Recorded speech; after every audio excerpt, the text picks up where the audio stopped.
Hello everyone, my name is Dr. Umesh Srikantha. I am working as a senior consultant neurosurgeon and head of spine services at Aster CMI Hospital, Bangalore. Lumbar disc prolapse is probably one of the commonest diseases to affect the lumbar spine or probably the human spine.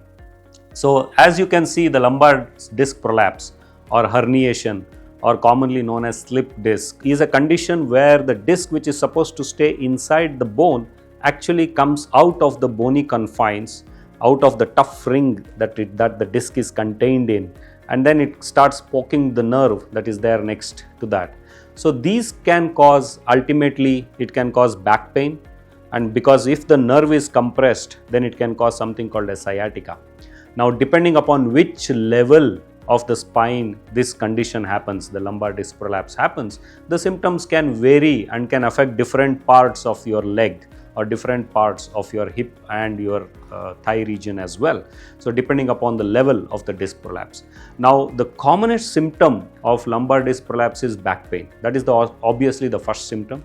And in cases where the nerve gets involved, it causes sciatica pain. That is like a radiating pain that is down the leg.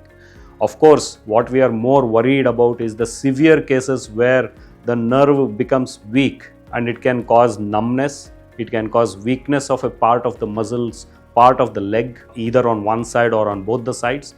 And even in severe cases, sometimes it can cause severe weakness and difficulty in walking. And also it can block the urination as well as bowel movements in very rare cases, which is called as a cauda equina.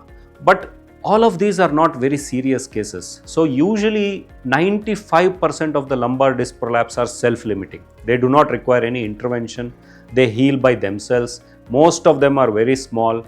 Sometimes even with some rest, some analgesics, some physiotherapy, the condition actually gets better over a period of few days to 1 or 2 weeks. Only in around 5% of the cases, the pain persists beyond 2 to 3 weeks, where some form of intervention may be necessary depending upon the size or depending upon the severity of disc prolapse.